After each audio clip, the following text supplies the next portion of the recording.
Where do you want to start? Okay, I'm rolling. So, Okay. Whenever you're ready. Wherever you want. Bernie Sanders, if you want. Let's work our way around to Bernie and the rest of the candidates. I don't know if we'll spend much time on the Republican candidates as they stumble out of the clown car, but led by Donald Trump, a guy that wants to bring us out of our financial crisis. Apparently, by what he did to break himself out of his financial crisis, he declared bankruptcy and sloughed off his creditors. Yeah, he's declared bankruptcy 4 or 5 times. Yeah, well, the man's got to do that. Man's got to do what he's got to do. So, if it's good enough for Donald Trump, it's got to be good enough for America, in the eyes of Donald Trump. He'll talk about personal responsibility and all this stuff, but he's declared bankruptcy 5 times, and he got dropped by Univision, and so he says that Univision executives not allowed to play at his golf course. I mean, no, jeez. I'm sure that's quite a loss. Yeah, think about that. Think about what if he was president and somebody didn't want, oppose his policy, and he said, "Well, you're not welcome to play at my golf course, or you can't stay at my Trump hotel or whatever." Think about how that would play out. Yeah, but Putin is, I'm sure, would be a constant guest. Yeah. Yeah. So, even just contemplating the thought of a Trump presidency would, but it would be emblematic, absolutely, the crowning height of the Gilded Age that we live in now. Yeah.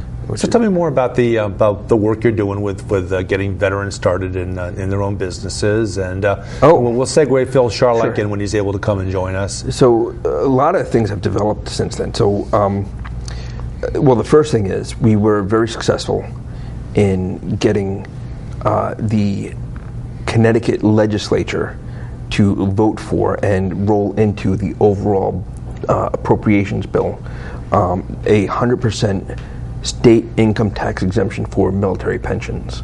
So we're very pleased by that. That'll deliver between $4 and $5 million a year back to Connecticut military retirees. It's a little something, yeah. Yes, and what I think more importantly it does is it puts us on a competitive footing with the surrounding states. It also, so demographically, there's a loss of people in the working age between ages 25 and 45. So, it tells people who are of that age who are retiring that, their military pension will be treated well here, and that they can come here without fearing that. And hopefully it'll free up some working capital for people who want to start businesses. So, we're really pleased that we can do that, and we can be competitive with. The other thing that has happened is in the fall I was nominated to the Small Business Administration Advisory Committee for Veterans Business Affairs, and I was confirmed at the end or the beginning of June.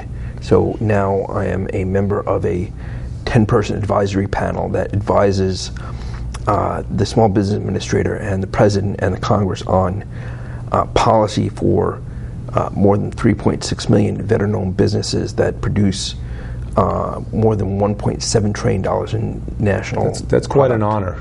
I'm sure you've worked hard for it. I'm sure you're very proud of it. Well, it's a lot of work. It's a lot of reading already. Mm-hmm. We only meet on a quarterly basis, but there's a lot of prep work involved.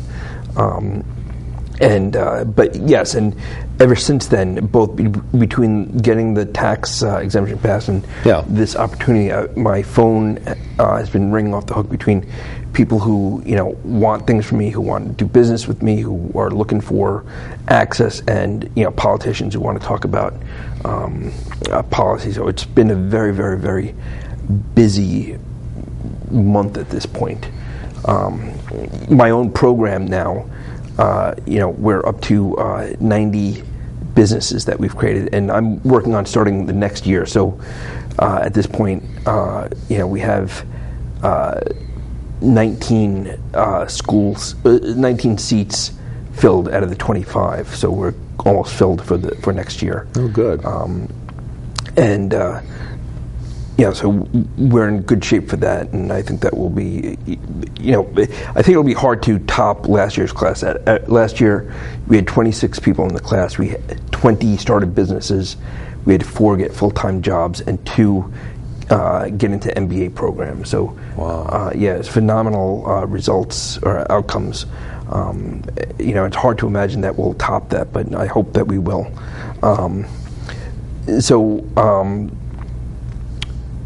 There's that. We are in the middle of producing, and I don't know if you've heard about this, the Vets Rock concert on November 11th at Mohegan Sun. Oh, on Veterans Day. Oh. Yes. I heard about it briefly. It's been advertised on the radio. So the concept is it's a day-long event, but by day we're having a veteran services conference for stakeholders in the veterans community. So service providers and employers and veterans who are looking for jobs or looking for services.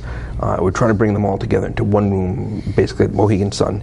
And then in the evening, we're having a concert to raise money and awareness for veterans. So Tony Orlando is the MC, and tie yellow ribbon, he'll do his thing. Tony Orlando and Dawn, yeah. Right. And then Trace Adkins is the headliner. Okay, good. And then Dropkick Murphys are coming. Okay. And Madison Rising is coming, and then we might have a special guest appearance by a surprise musician. So we'll see. Hopefully, it'll pan out. Yeah, we were talking a little bit before we came on about Kristen and my trip across country, and seeing all the windmill farms in Connecticut. Now it seems like solar energy is an exploding industry. Mm-hmm. And that they really can't keep up with the business that's coming to the various companies that are installing solar panels. They're very, very busy. Is that something that seems to be striking a chord with veterans as far as getting involved with that, either on the ownership end or the climbing up the ladder on the roof end? Because that's yes, not everybody can do that, obviously. Every year we've had at least one person who was getting into the generally called energy consulting, but basically it's people who are working for one of these alternative energy companies or renewable fuel companies, and they'll go to a place, they'll do an audit, and they'll say, we can save you this amount of money if you do this, and then they'll try to get a price quote or do a quote for solar panels or whatever, or we've had a number of people who have gotten into contracting for municipal or state or federal agencies to provide those same things. So there's also a nonprofit called Vets Energy Jobs, which is about getting veterans into the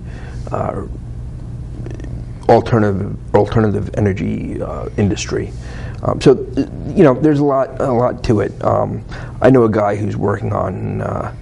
He had a veteran. He had worked for GM designing cars. Now he's trying to design his own electric cars as well.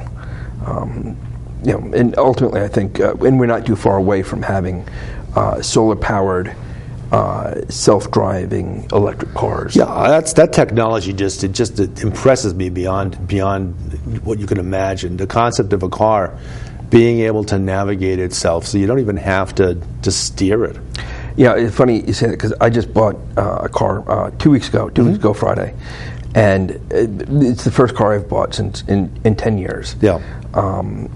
And the cars now don't have keys. They have a fob that you keep in the car, and then you press a button, and that it's a Wi-Fi, it's wireless, and that the electrical signal is what starts the car. So now we're have keyless cars, and I suspect that, and I hope to drive this car into the ground again. I'm driving like 2,000 miles a month. So my last car, I went over 240,000 miles exactly 1 week before I had it for 10 years. Wow. So 9 years and 51 weeks. Yeah, so about 24,000 a year. That's a good amount of mileage. Yes, and so I hope to do that with this car, because I'm driving basically 2,000 miles a month consistently. Yeah. But I expect that the next car I buy will be electric. It will be self-driving, and you will be able to communicate. So the car I have now, I can talk to, but it's pre-programmed. But the next car that you have will be completely able to respond to you, almost like Google, and you'll be able to talk to it without it being pre-programmed. Interesting. Yeah, I've got the fob for my car, but like the last couple of cars I've had has the fob just to unlock it. But I have not. I'm beginning to get used to the notion of that beep. Yeah. Because when they first came out, before I even actually knew about cars having that, before I had my first car that had the fob, whenever you'd hear that sound, that beep, it'd be like, oh, who's honking me? Yep.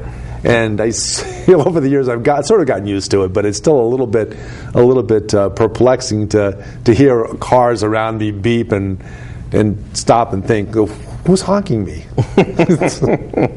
But so solar seems like it'd be a very good option for anybody, in fact, to get into. But it seems like it's got a lot of young folks, those able enough to climb a ladder and get up on the roof. It's got them good paying jobs, and doing something that's really beneficial to all of us. And I really believe. So I believe in and subscribe to a particular an economist named Jeremy Rifkin, who is at Princeton University, and he's the leader of a think tank called the Foundations of Economic Thought, and he has written a couple of books. One is called, he's written a bunch of books, but one is called The Third Industrial Revolution, and he posits a not too distant future where basically everybody's an entrepreneur and everybody's an energy entrepreneur. Everybody produces their own energy, their own renewable energy, either through wind power, solar power, or gasification of biodegradable fuels, and sells their excess power back to the grid. And I believe that that's coming, and probably sooner than later. I'm predicting that in 20 years, and I've been telling people this recently, that I'm predicting that in 20 years, the things that have been hanging over our heads and sitting on our roads for the better part of 100 years, telephone poles will be no more. There'll be no need for them. I was just thinking about, I was driving on one of the roads around here, and I saw the telephone poles and the wires that zigzag across, and how stupid is that? Yeah, it really is. Now, because just one branch that falls down and knocks it down, and the whole section gets taken out. Yeah, it's an incredible expense. And, right. But now this transition for in our case, Connecticut Light and Power became Eversource. Yeah. And for the most part, it looks like they're just going to be the delivery company, that they keep trying to shuffle people off onto other sources for the actual supply side of the electricity. But the cost whenever we have a storm is just amazing, and I guess in the future you could think of the possibility of everybody either having solar panels or some other renewable source at their house, on the roof or in their yard or somewhere that provides all of their power, or certainly there'll be a lot of their neighbors that'll have excess that they can have neighborhood co-ops. Not a grid per se, a co-op, but not a grid per se, but certainly a means of houses in a neighborhood sharing electricity amongst themselves, and there'll be no need for a Connecticut Light and Power, Eversource, or any of these guys to actually exist anymore. Yes. And the whole grid, which is all worn out anyway, the grid nationwide apparently is pretty much worn out. It's worn out at probably a pretty good time. Yep. Well, we're basically living in the 21st century off of 1930s technology. Infrastructure is the same way. One of the other things I want to tell you about is the other thing is going to be everybody's going to be self-sufficient when it comes to manufacturing. 3D printers. There's right now at Home Depot in Danbury, which a mile and a half from here. Yeah. You can go and buy a 3D printer for less than $1,000. Actually selling those now. Yes, absolutely. Selling them at Home Depot for less than what it costs to buy a desktop computer 2 years ago. Amazing. How would they? I'll give you some examples, and you can tell me, because I have. The only thing I've heard about them is that somebody came out and said, well, you can make a gun with it, and all the horrors that go along with that. But apparently, you can only fire one bullet out of a gun, and the gun pretty much is incapacitated at that point. But let's say you wanted to make your own dinnerware, your own flatware, your own dishes. Can they do something like that? Yeah. So it's amazing. There are a number of universities, and you can find this on YouTube, that are making prosthetics for pennies. They are making usable, and not just like hooks, but actual articulable. So substitute body parts Yes. that for people that are incapacitated in one way or the other. Yes. You can actually, make it's phenomenal, and it's really truly amazing. And you can look this up on YouTube. It's really, a prosthetic. Now, I'll give you an example. At the VA, a VA prosthetic costs about between $15,000 and $20,000, and that is that makes sense. Bottom of the barrel, cheapest bidder prosthetic that doesn't do anything except to be there. And whether it be for an arm or a leg, right? Okay. There are specialists who make prosthetics, like bionic prosthetics, and now they're starting to be Wi-Fi prosthetics and computerized prosthetics.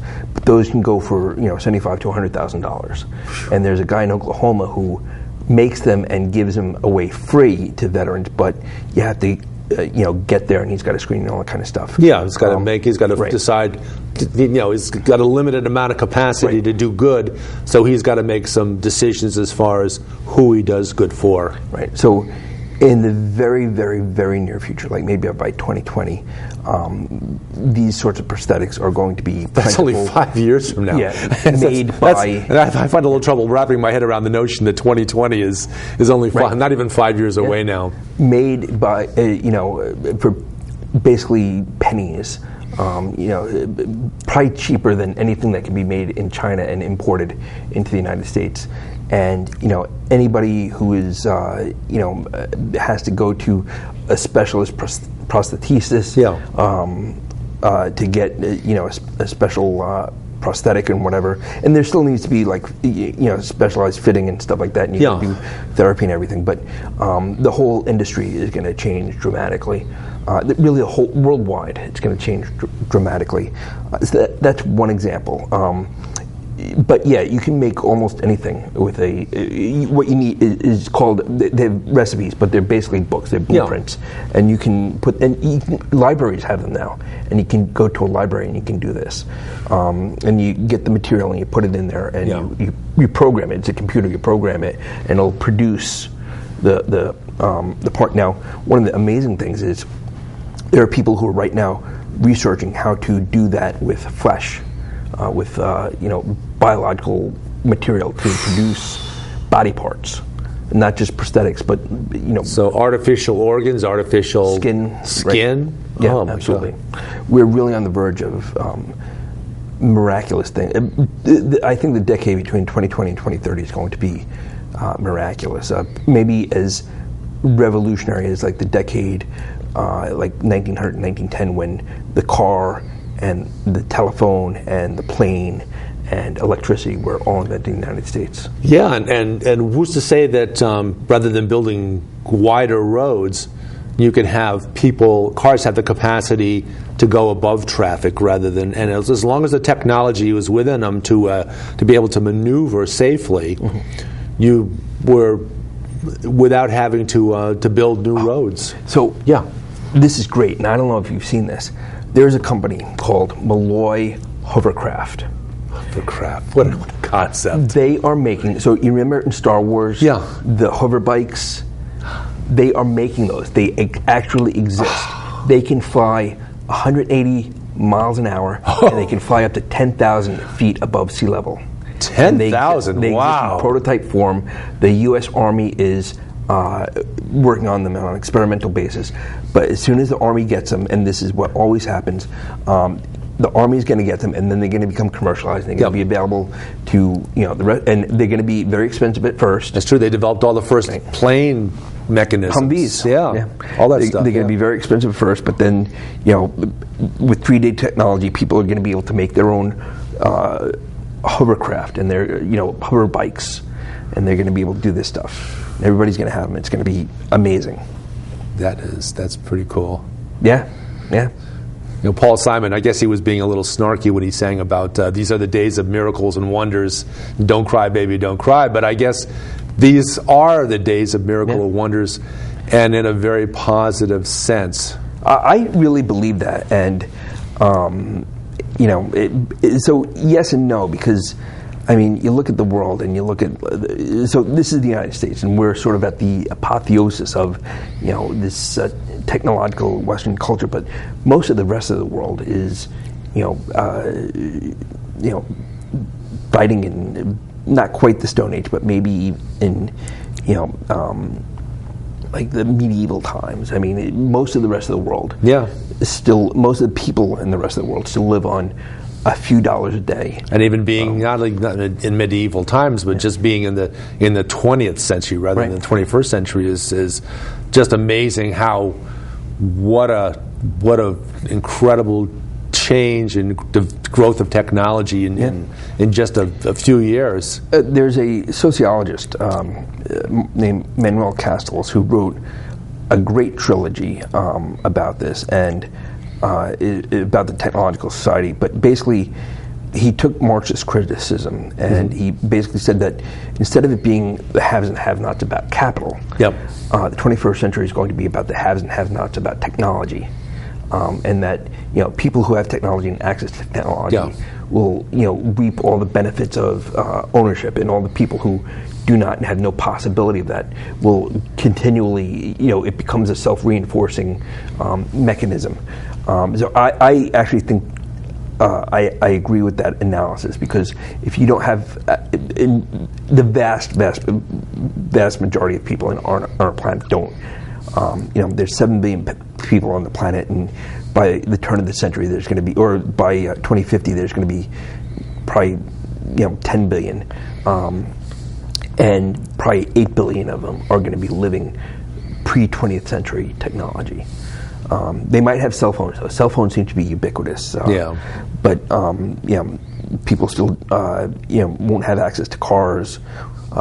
If they do have access to cars, it'll be fossil fuel. They won't have access to. They'll get stuck with everybody's leftovers. Right, and they will be subject to the vicissitudes of a marketized. The food commodities and water. Water is going to become commoditized. I've been hearing for a long time that the next war was not going to be about oil, but it would be about water. And it makes sense, because you can see what's California going to do. We traveled in our travels across the United States. We made it as far as Las Vegas, and then coming back across the Hoover Dam. Lake Mead is, I think it's down to about 10% of capacity. It's almost gone. And when it's gone, where's California going to get the water? California is a desert. The 2 largest states in our country, California and Texas, have had terrible multi-year droughts. Don't tell that to the Alaskans. Although they're not, there's a whole different kind of land, And the largest river, obviously, in our country is basically a dead waterway because it's so polluted. It gets all the effluvia, all the pesticides that come from all the tributaries that all go into that, and then it all gets into the Mississippi, and then it goes down into the Gulf, and then it's created like gigantic dead zone in the Gulf because it collects all the toxic chemicals. So when it comes to water, our country's in real big trouble, except for the Northeast. We've got plenty of water until our next drought, and we did have a drought. The last one I remember was around 1980, because my kids, who were young at the time, remember the whole thing about if it's yellow, let it mellow. If it's brown, flush it down. So we had a bit of a drought then, but we really haven't had much since then in the way of drought. Well, this is, if you can talk about the benefits of global warming, this is one of the benefits of global warming, but it's localized. Higher North Atlantic water temperatures creates more precipitation coming in contact with the polar vortex, which creates more snow, which brings more precipitation. So we're in for New England basically in the Northeast is going to get much wetter. But talking about war, so one of the things we're going to come back. We've gone through our first show, amazingly enough, and so we'll be back in just a second. And this is Michael Zacchea, Lieutenant Colonel, retired from the United States Marine Corps, and a wonderful guy that does a lot of great things for veterans and genuinely 21st century men when it comes to thought. There's a lot of them out there, but you certainly are one of them. But we'll be back in a second, and we'll go from there. Thanks for joining us. It's Progressive Soup. The show that we're doing now will be on Thursday, noon 30. Thanks for joining us. Bye. Okay, continue. I want to send you the presentation I've been doing about ISIS. I've been doing some talks about ISIS, and talking about the 21st century war. What ISIS is doing in the Middle East, and it's very clear to me, if you look at a time phase map of their operations, they're securing the freshwater sources in the Middle East. So in the United States, we think about oil. So when we look at a map, we say, okay, the most important objectives in the Middle East are the oil fields. When an Arab looks at a map of the Middle East, he says he's an Arab, and he comes from thousands of years of culture, and they say the most important objectives in the Middle East are the water sources, right? So we look at it completely differently than they look at it. So and they have oil, and they have enough oil to take for granted, pretty much. So they can recognize what's clearly more important than oil. Right. And so virtually and this has been my part of my criticism of American analysts, going back to 2004, is that we look at this through uniquely American eyes, and we project our American point of view on them, and that leads to mistakes on our part, and that's exactly what we're doing now. It's hard to think outside of your own culture, but I guess in order to be successful in any endeavor, you have to be able to see a broader world view, and understand not just who your friends are and who your enemies might be. And of course, these are always interchangeable things through the decades. Today's friend is tomorrow's enemy, and today's enemy is tomorrow's friend. But you have to understand how they perceive the world in order to cope with them in any positive or antagonistic kind of sense. But go ahead. ISIS now controls the majority of the two rivers, the Tigris and Euphrates. Right. And they control the 3 dams, which is a big deal. The dams are